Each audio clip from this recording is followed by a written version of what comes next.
Over 9,000 teachers and support staff in the Gauteng Department of Basic Education have refused to take the COVID-19 vaccine.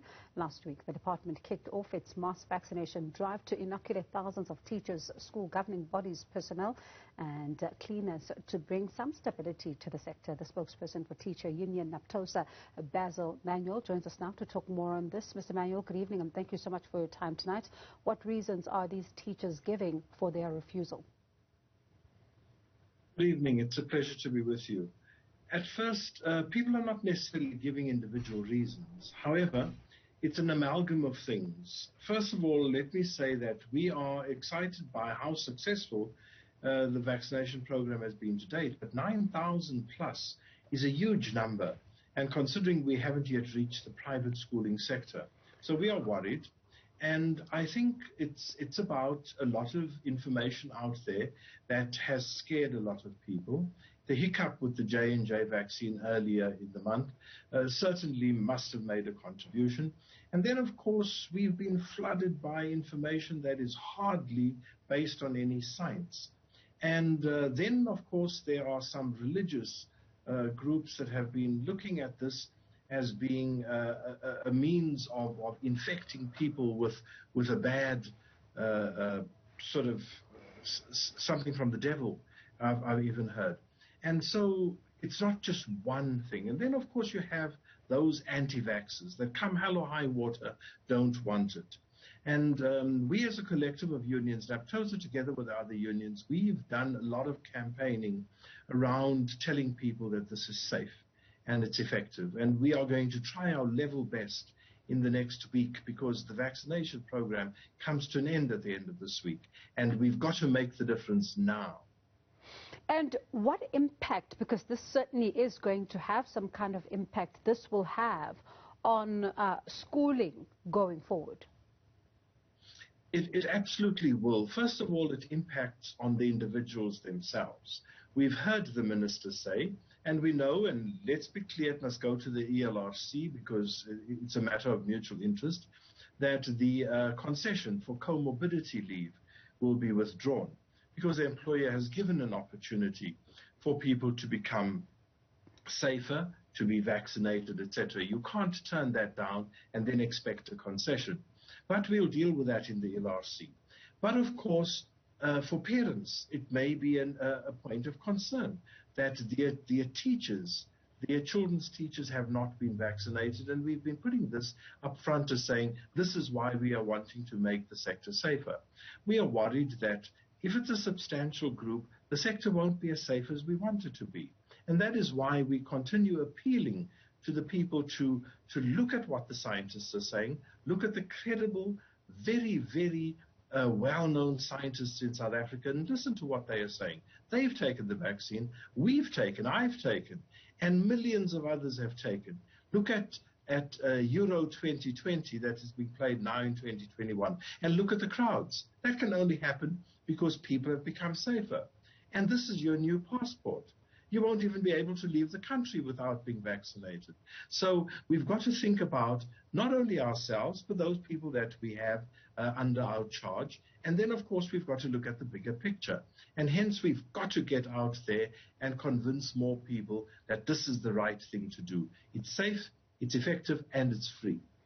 And are these teachers, some of them having comorbidities that are refusing to take part in this vaccination program? Do we know?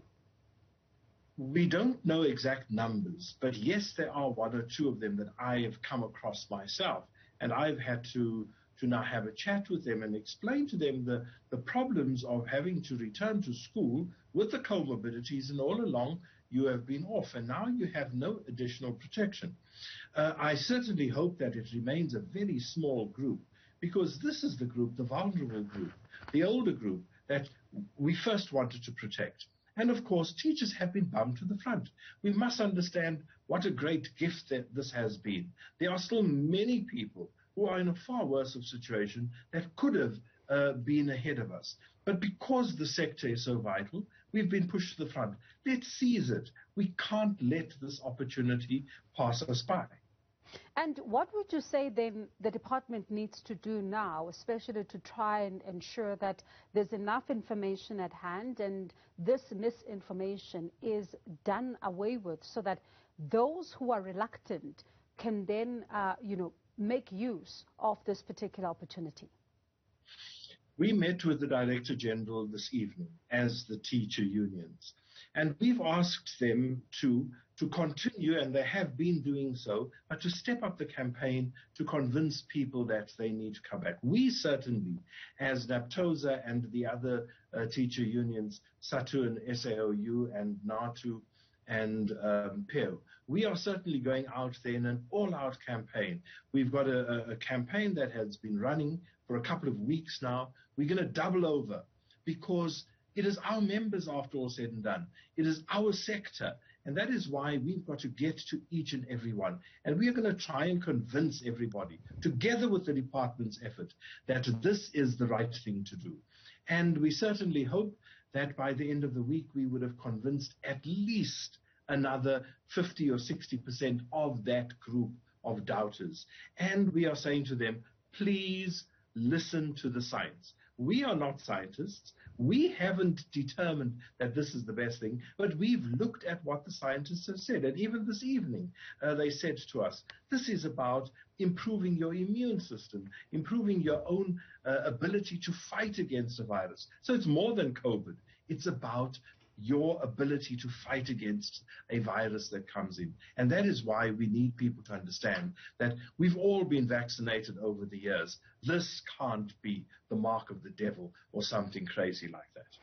What happens then if, people do have some serious concerns? Because even the WHO is saying that they're not going to force people to take part in the vaccination program if they're uncomfortable. And the president also said the same thing. How then do we go and balance this in order to ensure that their concerns are taken into serious account here at the same time, while ensuring that the academic year continues, then the schooling year continues without any hindrances? That's so important because notwithstanding my fervor about convincing people to come on board, we know people have a constitutional right not to do this and not to take the vaccine. They can refuse, and nobody is going to force anybody. However, we are now going to have to go, and it becomes a legal issue when we start looking at the right of the employer. And we are there to defend our members. But we've also got to understand that the employer will have certain rights in the matter too.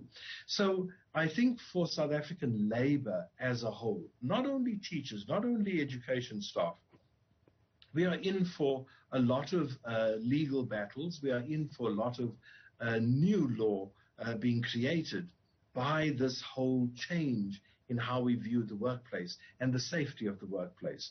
Whether it be that a person who is not vaccinated, can they have a right to make others unsafe? At the same time, can you deny people labor? And these are the things that we're going to be grappling with over the next few months and maybe even years.